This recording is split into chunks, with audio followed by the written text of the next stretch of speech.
Your leadership is about to level up, starting right now. My name is Isaac Wambua, and I want to personally welcome you to the Leadership Momentum Sprint. We're going to build your clarity. We're going to strengthen your communication. We're going to fix delegation. We're going to build accountability. We're going to align your team. And most importantly, we're going to expand your leadership confidence. So show up, learn, apply, and watch what happens when you commit to leadership consistency. Let's build your momentum. Let's get started. Welcome to day 3 of the Leadership Momentum Sprint.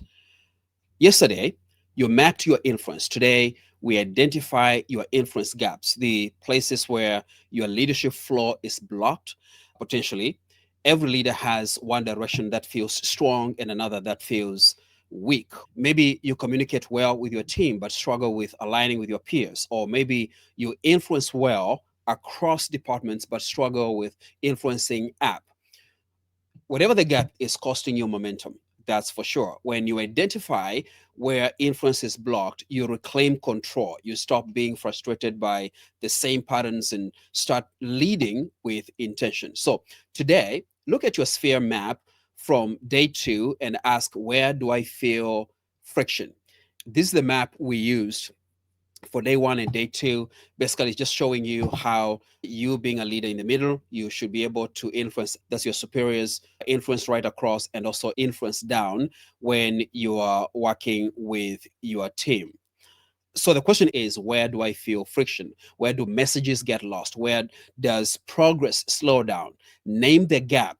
Obviously, there's always a gap between expectation and reality. If you're trying to influence up, which you should, then where are the gaps? Are you breaking through your senior management or your boss? If you're trying to influence right across, are you getting enough support or at least cooperation when you're trying to align and collaborate with your peers? When you're trying to influence down, are your team members doing what they're supposed to do, and are they doing it willingly? So you got to name that gap, because once it's clear, we can fix it. Once that gap is clear to you, you can fix it. Influence gaps usually show up in 3 places. Up, when senior leaders don't receive clear updates or escalations. This creates delays, misunderstandings, or misaligned priorities. Then right across, when collaboration with peers is inconsistent, this leads to friction, duplication of work, or dropped balls. And then down, when your team lacks clarity, consistency, or direction.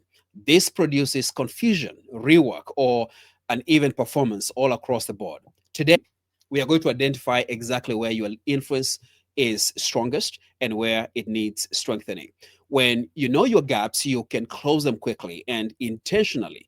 When you know where the gaps are, you can come up with a plan and you work towards that. So let's get to the slides. Day 3, influence gaps. Where your leadership is strong and where it's blocked. Again, you need to identify the gaps and work towards reducing that gap or closing it. So what are influence gaps? These are gaps between where you want influence and where you have influence. As a middle management leader, you want to have enough influence on your team, but just because you want it, it doesn't mean you have it. We all start from somewhere. If you look back at the first time you either got promoted or you became a leader for that particular team, most likely you struggled a little bit because they didn't know who you are. You didn't know them that much. You didn't know their style. But if you've been doing it for a while right now, most likely you have a very good connection with them and a good working relationship. Just because you want influence, it doesn't mean you have it. So influence gaps are basically the gaps between where you want influence and where you have influence. These influence gaps are usually caused by unclear expectations, miscommunication, or weak alignment. 3 directions to evaluate your leadership strength. Number 1 is up, your influence with senior leaders, right across with peers or partners, then down, influence with direct reports or your team members. So you need to identify which one feels blocked. It could be just one or all of them. You just need to identify those gaps. So your focus for today is to identify where influence is strongest, identify where influence feels blocked, and also choose one direction to expand influence this week. Let's go through the worksheet. So this is the worksheet for day 3 that each one of you has access to. There's a link that you can use to download. Section 1 is asking where is your influence strongest, whether it's going to be up, across, or down. Section number 2 is where does your influence feel blocked? Again, is it going to be up, down, or across? Describe the direction plus the specific relationship or situation. On day 2, we asked you to list down the people that you report to, the people that you collaborate with, and the people that you're leading, basically your team members. If there's a specific person or group of people that you have less influence, or at least you feel it's being blocked, you need to list that down. Then section 3, what is causing the gap? And this is where you get into the diagnostic. If slow down and take time to work on this particular segment. So there are several common all across the board based on my experience and the people that I've worked with. Number 1, unclear expectations. If what you're expecting is not clear from your team, from your superiors, from your collaborators, then that's likely to create an influence gap.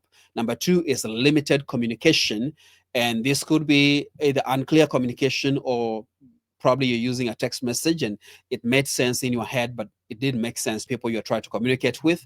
Past friction. If you've had an experience where the collaboration or the communication or basically working together didn't go very well, you are likely to hesitate. That means you are likely to communicate less information than you should. So that can cause a problem as well. Obviously, if there's a friction somewhere, you may need to talk to that person or the group of people and resolve. That's part of conflict resolution, or at least getting to have a crucial conversation with these people. And it doesn't have to be all dramatic. You can do it in a very professional and respectful way and still get to accomplish what you're trying to accomplish. And number 3 is lack of visibility, mostly from senior leaders. If you're being a middle management leader, you may not have really direct access to your boss all the time. And the last one is inconsistent follow through. And this needs to come from you.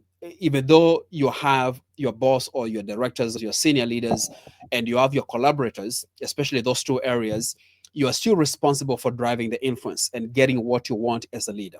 So if they're not giving you what you're asking for, you need to follow up. It will be helpful if you can agree in advance.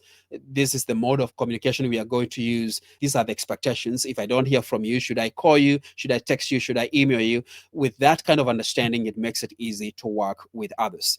Section number 4 is one action to strengthen influence this week. What is it you're going to do to strengthen your influence across and down? Then choose one action to take. It doesn't have to be that much. Now, I know most likely you're busy, so pick one. If you have a laundry list for your influence being blocked up or across or down, you don't have to try to solve all those challenges at once. Why not just pick one, and especially the one that's either causing a lot of stress or has a bigger impact, in this case, a negative impact on your performance, on the performance of your team. Someone asked me, what is my training based on? This training is based on my latest book. The book is called Now That I'm a Manager, What Do I Do Next? How to Lead with Clarity, Confidence, and Courage in the Modern Workplace. It has 10 chapters, but we created 30 lessons based on this book. So if you want to get a copy of the book, there should be a link somewhere, but you don't have to get the book. The lessons are all standalones. As we finish this training, let me just say this. I believe in you. I believe in what you are doing. I understand the challenges that you're going through. I understand the dreams and the goals that you have for yourself and for your team. And I know for sure you're going to do well. As we build this momentum, I know it's going to prepare you to go to the next level. It's going to be good for you. It's going to be good for your team. And it's going to be good for the organization that you work for. All the best. And I'll see you in the next lesson.